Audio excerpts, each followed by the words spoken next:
আসসালামু আলাইকুম বন্ধুরা, আমি আজকে ভিডিও দেখাবো। দেখেন, এটা হলো বেহুলা লক্ষিন্দারের বাসর ঘর। এখানে আসলে বেহুলা লক্ষিন্দার এদের বাসর ঘর হয়েছিল। ওরা চ্যালেঞ্জ করছিল ওদেরকে নাকি সাপ মানে দর্শন করবে না। তো যাই হোক, সাপটা একসময় তাদেরকে এখানে দর্শন করেই। সেই দর্শনটা করা আসলে সাপটা কামড় দেয়, কিন্তু দেখেন ওই যে দেখবেন একটা রাজার একটা প্রাসাদের মতো ছিল, রাজার একটা প্রাসাদ, কিন্তু সেই প্রাসাদে এক সময় আসলে সাপ কোনো না কোনোভাবে ঢুকে যায়। বিস্তারিত আরো অনেক কিছু আছে, তবে এই পরিবেশটা এখন দর্শনার্থীদের জন্য অনেক ভালো। এখানে আমরা আসছিলাম আমাদের ফ্যামিলি নিয়ে। আমাদের যদিও বাসা বগুড়ায়, তারপরও আমরা এখানে বেশি আসা হয় না। তবে বিশেষ করে শীতকালে এখানে বেশি মজা লাগে। বেশ সুন্দর পরিবেশ সৃষ্টি হয়, চারিদিকে ফুল ফল থাকে এবং বিশেষ করে ফুলগুলোর গন্ধে ভরপুর। আমার ছেলেটা উঠবে, ও হাত ধুতে দিবে না। এইদিকে আমার বোন এবং আমার ভাগ্নি উঠতে চাচ্ছে উপরে, অনেক রিস্ক হয়ে যায়। তো যাই হোক, তারপরে উঠতে হয়, না উঠলে তো বোঝাও যায় না আসলে উপরে কি ছিল, কি আছে না আছে, আসাই বিষয়। তো যাই হোক, আমরা এক সময় ফাইনালি উপরে উঠে যাই। এই যে দেখতে পাচ্ছেন, এই জায়গাটাতেই এই জায়গাটাতে ওদের এই রুমেই ওদের বাসর ঘর হয়েছিল। আর এই ঘরটাই সেদিন মানে মাটির নিচে চাপা পড়ে যায়।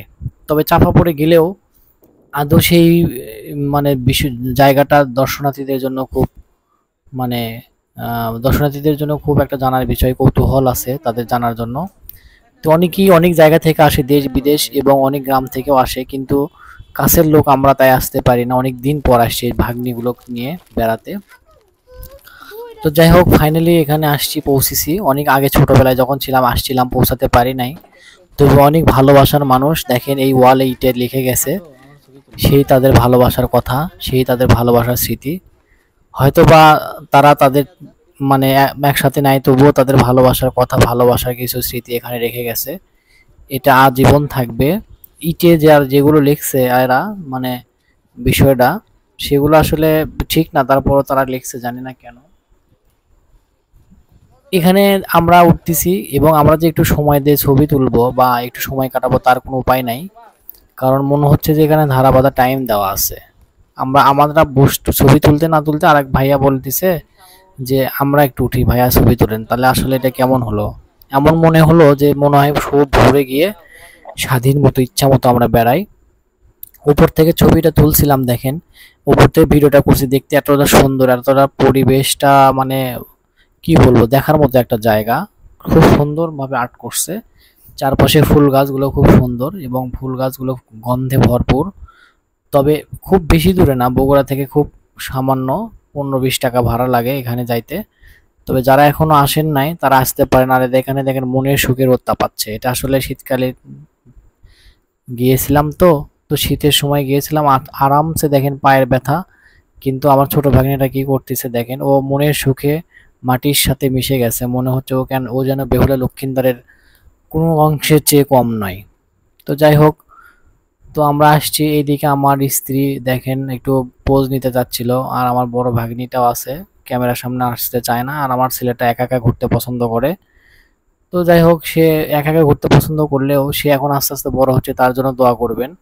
আর এখানে বিভিন্ন আঙ্গিকে ছবি তোলা হয়েছিল আসলে। আহ একটা অমায়িক একটা জায়গা, অসাম একটা দৃশ্য। তো যাই হোক, খুব সুন্দর। আর ওখানে চশমা আলী যেটি, উনি আমার স্ত্রী, একটু ভাবটাপ নেয় মাঝে মধ্যে, কিন্তু ছবি তুলতে আগুনে। আমার ক্যামেরাটাও খুব ভালো না।